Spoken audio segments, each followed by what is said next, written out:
Assiste aí, Hoffman, no Corujão 19. Com polêmica ou sem polêmica, Gustavo?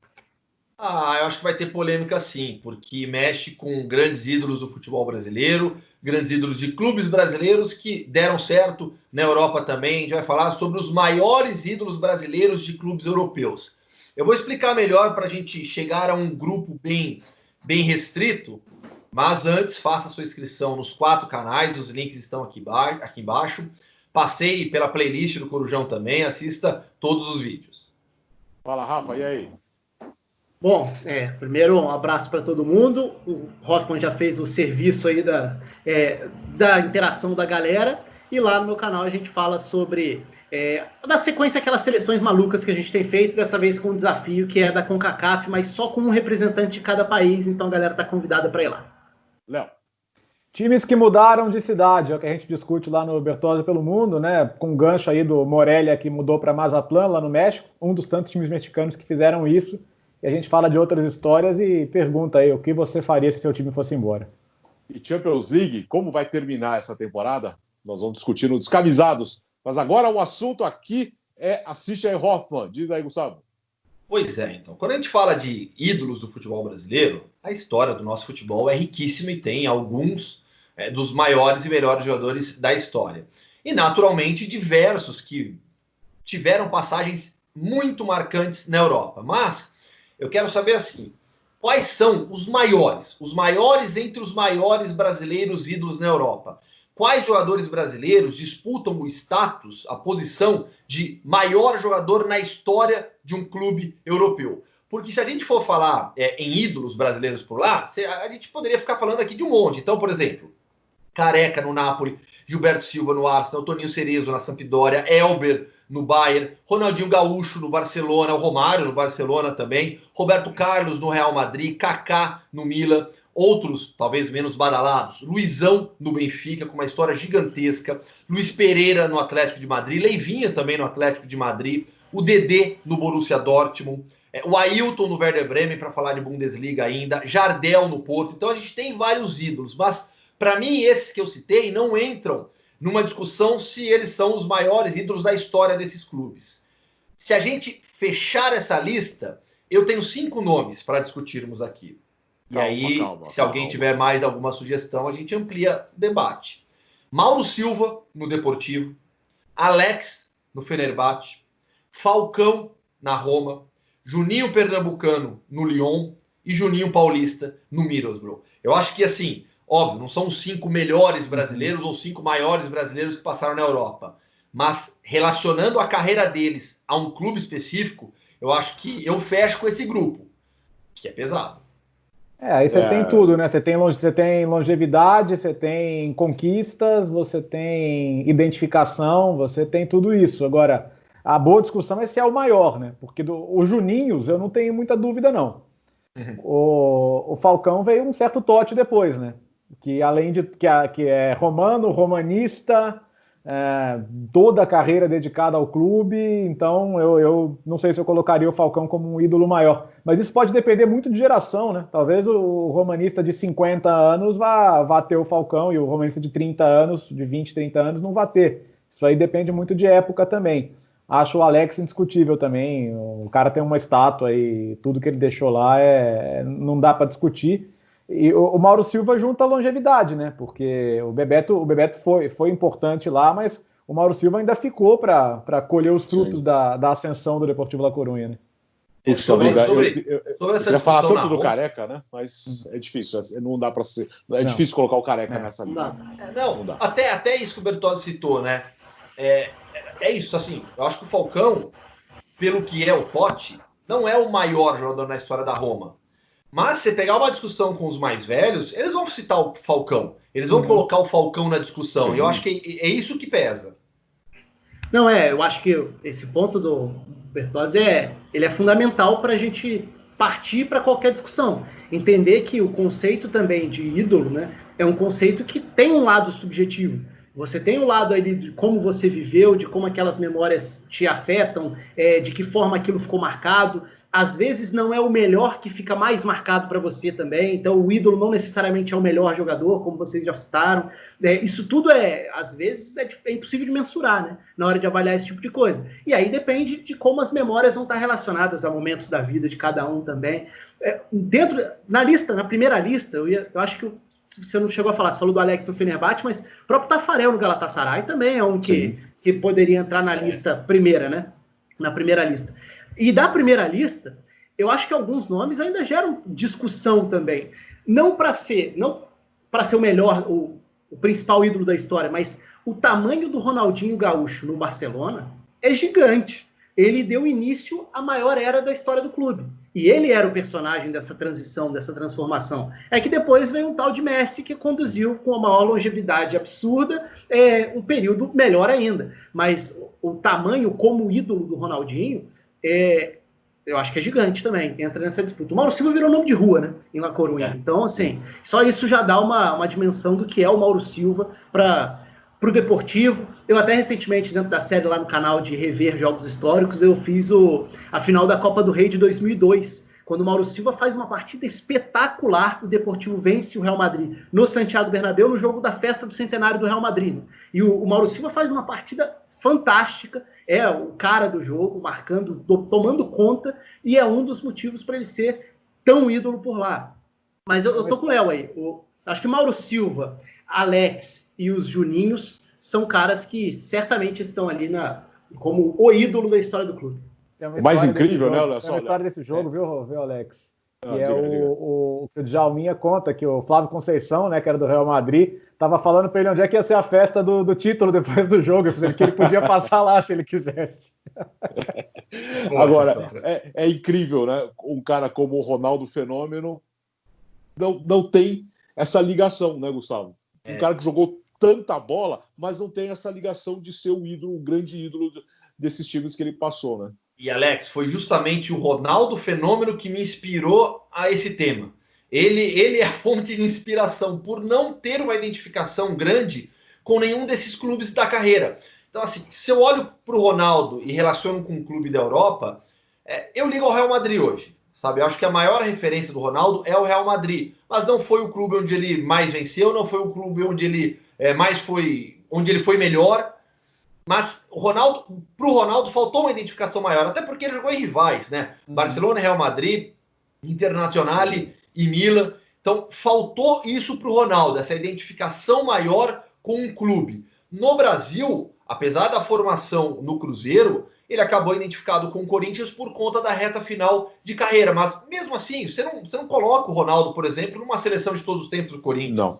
Ele não entra numa seleção de todos os tempos do Corinthians, por maior que o Ronaldo seja no futebol. Então, você acaba ligando o Ronaldo muito mais à seleção brasileira, à Copa do Mundo, né? O título de 2002, ao Ronaldo Garotinho em 94, sem jogar ainda, mas ele não tem essa identificação com o clube. E o Mauro Silva, eu sou um fã gigantesco do Mauro Silva, eu sou um admirador da carreira dele, a forma como ele conduziu, o respeito que ele sempre teve pelo Deportivo. O Mauro é um jogador que não é badalado e ele é tranquilamente um dos melhores meio-campistas defensivos da história do Brasil. Um dos melhores volantes na história do futebol brasileiro. Titular da Copa de 94, forte demais a marcação, talentoso, bom passe. O Mauro Silva foi um jogador espetacular, espetacular. E o que ele construiu no Deportivo, para mim, ninguém construiu. Ninguém. Ele fez parte de 2 Super Depors. Do primeiro, ele participou do maior trauma na história do clube, aquele pênalti desperdiçado pelo Djukic, a perda do título do Campeonato Espanhol. Participou da maior glória do segundo Super Depor, campeão de 99-2000. O Mauro já não estava no mesmo auge da forma física, mas ele fez parte desses 2 Super Depors. Então, assim, o que o Mauro conseguiu na Europa, para mim, ninguém conseguiu em status de representatividade para um clube, para uma cidade. E aí, muito próximo, ou no mesmo patamar, claro, estão o Alex, pela idolatria, pela paixão, e aí o Juninho Pernambucano e o Juninho Paulista, eu acho que eles têm uma ligação mais técnica até, sabe? O Mauro e o Alex, eles têm uma relação sentimental, né? O Mauro representa a Corunha, o Alex, ele gera um sentimento de amor, de idolatria do torcedor do Fenerbahçe. O Juninho Paulista e o Juninho Pernambucano também tem isso, claro, mas para mim é uma proporção menor do que a técnica. Eu acho que o lado técnico desses dois jogadores foi ainda mais importante, porque o Juninho Paulista, o Juninho Pernambucano, ele é o melhor jogador da sequência de 7 títulos do Lyon. E o Juninho Paulista, ele é o melhor jogador da Premier League, jogando em um time que luta na parte de baixo da tabela. Então acho que tem essas pequenas diferenças também entre esses que são os maiores ídolos do futebol brasileiro na Europa. E o Falcão é o rei de Roma, né? Depois veio o Totti, mas o Falcão é o rei de Roma. O Falcão tem uma idolatria na cidade, no clube também absurda. Eu acho que o Juninho Paulista, ele talvez fique um pouco atrás desses outros 4 quando a gente faz essa avaliação, até pela questão de relevância do clube onde ele fez a história, o que não diminui a história que ele fez e o ídolo que ele virou. Mas ele conseguiu... sempre foi, e por isso chamou tanta atenção, né? A transferência dele era uma transferência incompatível. Ele era um jogador para muito mais. Ele acabou indo para o Middlesbrough. E o torcedor do Middlesbrough não acreditava. Como que esse cara de seleção brasileira está aqui no meu time? E isso ajudou a criar essa admiração muito grande e ele correspondeu em campo. Então é uma história diferente, eu acho. É realmente uma coisa muito da admiração e de você não acreditar que você tem um cara tão bom jogando pro seu time, que é um time mediano, historicamente. E que depois conseguiria algumas boas campanhas. A gente já chegou a falar sobre o Middlesbrough em competições europeias há algumas semanas aqui no Corujão. No caso do Juninho Pernambucano, eu acho que tem um feito aí que também o coloca num patamar que é muito difícil alcançar. Virar essa referência técnica, mas mais do que a referência técnica, né? Um símbolo de um time que, vendendo jogadores, e o Lyon naquele período também era um clube que faturava muito bem, fazendo esse trabalho, né, de achar bons jogadores jovens, valorizar dentro do seu sistema, vender muito caro e continuar forte para o ano seguinte. Então conseguiu uma hegemonia que... Hoje é mole a gente falar sobre o que o Lyon fez, mas quando começou era totalmente improvável. O que o Lyon fez ali foi algo espetacular. E o Juninho tem um tamanho muito grande. Então, acho que dos 5, eu colocaria o Juninho Paulista talvez na 5ª posição, que também é gigante. Mas como o grande ídolo do Middlesbrough, sem dúvida. Ele é o cara da história do Middlesbrough. Mas eu acho que tem essa diferença no nível de avaliação também. E o seu 5, Léo? Acho que não dá para fugir muito disso, mas eu queria mexer um pouco também, até para pegar o gancho do Juninho, nos ídolos de times menores, né?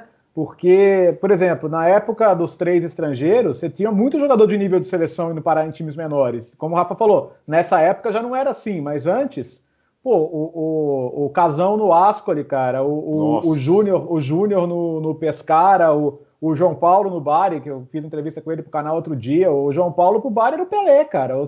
Hoje você ouve o torcedor saudosista do Bari, que anda, aquele que tá na praça jogando dominó, os caras, cara, vocês não viram o João Paulo, pelo amor de Deus, era uma coisa de dor. É uma memória afetiva que eles têm por esses caras, e assim, o Bari, o Ascoli, o Pescara, esses times nunca mais vão ver jogadores deste nível. Isso não faz parte da realidade deles mais.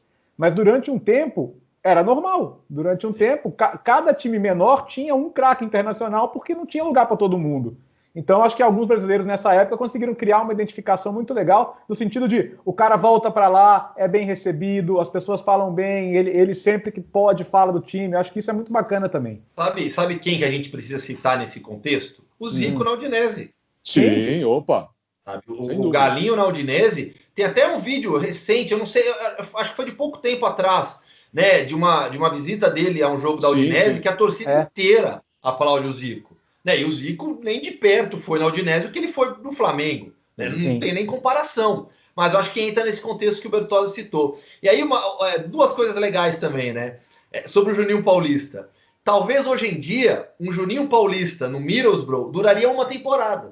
Né, um clube com um poderio financeiro muito maior na Premier League, talvez o contratasse mais rapidamente. Talvez ele não conseguisse construir uma história maior no Middlesbrough.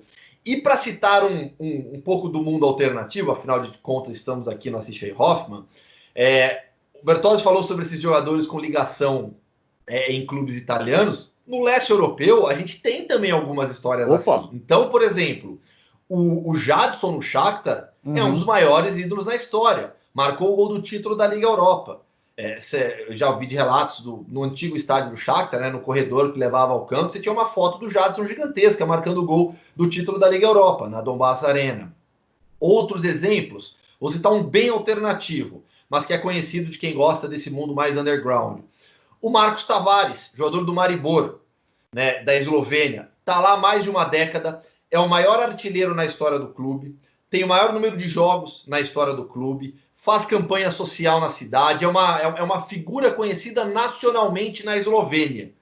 Ele está também entre os maiores brasileiros da história. É claro que a relevância é muito menor, não dá para a gente discutir com aquele grupo que a gente citou. Mas temos brasileiros pelo mundo, principalmente pela Europa, que tem essa identificação também de ídolo e provavelmente o maior ídolo da história. No caso, o Marcos Tavares, com certeza, e o Jadson entra numa boa discussão, porque o Jadson tem o Serna também, né, para brigar ali.